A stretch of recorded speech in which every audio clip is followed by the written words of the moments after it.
Hey, good morning, friends. Mark Holmes here with my buddy Cowboy Joe Boo, as well as Joe Bear in the house. And as always, I want to thank you guys for watching, commenting, subscribing, and being part of the Joe Boo Sports Report. Without you guys, this literally does not work. So let's get open for business here and let's wake up the football guys. Wake up this morning, guys. Wake up. Okay, Pat Mahomes is now the highest paid quarterback in the history of the NFL. And it ain't even close. You know, Russell Wilson was the highest paid at 140 million. He really did more than 3 times what Russell Wilson's deal was. It's just almost amazing. The fact that we went from 35 a year to 45 a year is just unbelievable. That's a major improvement. But then again, you look at Pat Mahomes, what he's done in his short career, Super Bowl MVP and everything else, league MVP. You know, you figure he's the real deal. And the Kansas City Chiefs ended up doing this deal that is $450 million, technically. That could be as much as 503 million, but technically it's really totally guaranteed, really only $141 million guaranteed. That's what's really guaranteed. The rest of it are basically, if he's on the team, it'll be able to, you'll get the money as long as you're on the roster and so forth. So he has outs, they have outs, and so forth. But totally, he will get that 141 million regardless. And the deal does average out to 45 million a year. Now, if you've been watching over the cap and looking at the cap numbers and things and looking at Kansas City, you know, they always tell you, well, you know, team can't afford to pay this guy, can't afford to pay that guy. You can't pay the quarterback too much. But what the Kansas City Chiefs did with this contract is amazing because they had less than $10 million to work with. But this is one of those things where Kansas City was wise to do the deal now because they still had time left on Pat Mahomes' deal to work with. And because it's so long, they could play games and everything else. The amazing thing about this is, you know, as you look at this, you see 45 million a year average opposed to 35 for Russell Wilson, is 34 for Ben Roethlisberger, 33 and a half for Aaron Rodgers, 33 and a half for Jared Goff, 33. You know, you're seeing all these big numbers, right? But the amazing thing about this is when we look at, hold on, wrong mouse here. Pat Mahomes' deal with the Kansas City Chiefs, check this out. Take a look at the numbers. Pat Mahomes' cap number, I'm sorry, blew up too much, is actually only $5.3 million. You know, they always say that you never want to be more than 15% of your team's cap number to be able to have a team around them. This is insane because what they did was, this is a very team-friendly deal. Most of the money gets kicked in down the road, okay? And we're going to break it down a little bit more here. This is amazing because his cap number is only $5.3 million. They still have $6.5 million left to spend on a contract that's $450 million. And as we go through, let's take a peek a little closer how it breaks down year to year. So what they ended up doing is they ended up doing roster bonuses. Every year that you're on the team, starting next year, you will get a roster bonus. He ended up getting $10 million this year. As a $10 million as a signing bonus. Boom, here's a check, $10 million. Okay. He had already had his salary for this year and his contract for next year. So they used those as basis. So his prorated bonus is $4.5 million. He had his guaranteed salary of $8.5 million. That's how he get that. So come next year, he ends up getting a roster bonus of $21 million. And then the next year, another roster bonus of $27 million, and so on and so on.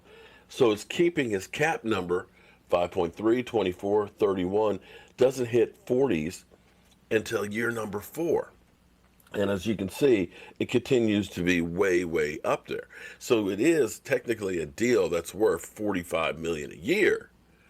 but you won't feel that pain until later on. And this will enable Kansas City to be able to keep the team together.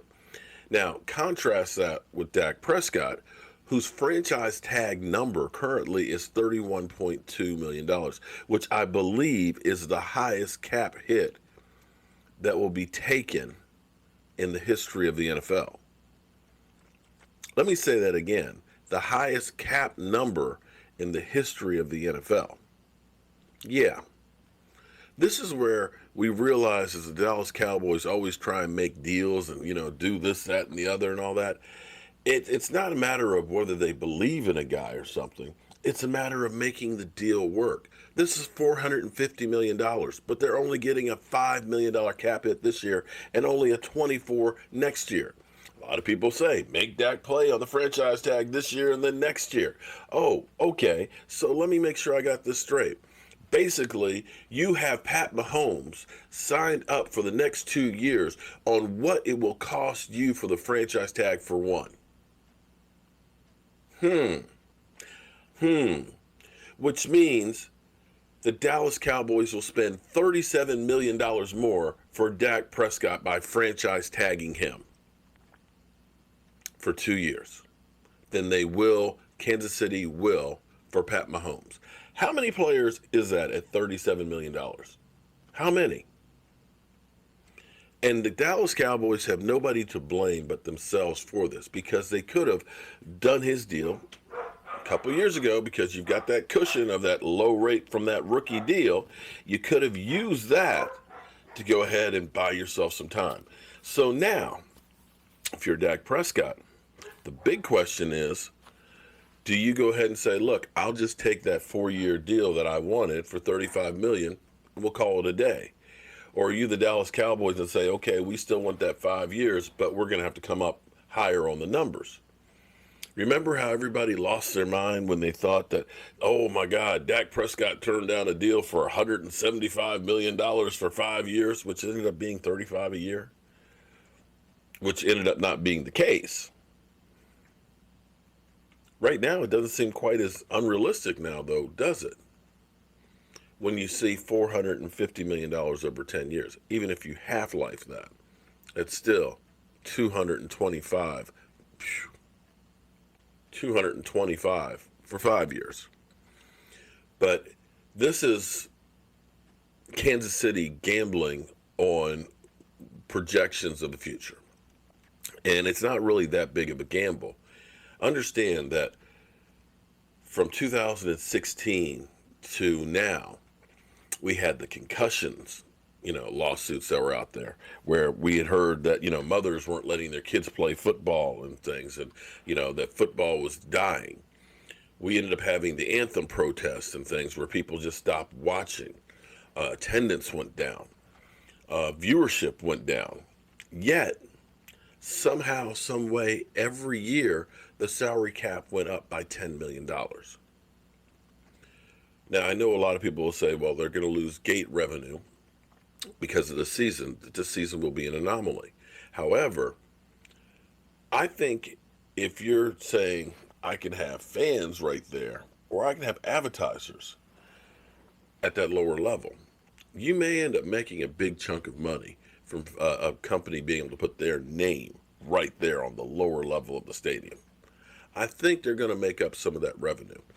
And if college football ends up going into the springtime, that means the NFL will be playing games on Saturday, taking up the space, which ends up bringing in more revenue. And as viewership goes up because people are in the stadium, that's going to give the NFL a higher position to negotiate the deal with the television, saying, listen, we've got viewership up 30% over the last 5 years or whatever. And with a 17th game in the season, with 2 more playoff games, you're going to see them be able to write their own ticket. Knowing this, Kansas City says, well, the salary cap is going to explode. And we can kick this money down the road so we don't really start feeling pain for 4 years. We're in great shape. So that's the difference of Dak Prescott versus, Pat Mahomes. The team had some wiggle room because of the 2 years that were still left on the contract. Dak Prescott's case, it's not the case because they don't have any wiggle room. And the Cowboys screwed the pooch on this deal for too long. And at some point, you can pay me now, or you're going to pay me later, but you're going to pay me. One way or the other, you're going to pay. And it's going to get interesting. Joey Icky, I think it's Joey Icky, says that Dak Prescott's number he thinks now has jumped up to $40 million. I'm not sure that it's quite there yet, but it'll be interesting to see where it goes. So skip. I wish I was actually going to be home today working. I got to go work on the bar down at my brother-in-law's house. My cousin's house. But I'm going to be interested to see Skip's take on this because he was talking about that Dak Prescott wanted the same amount of money.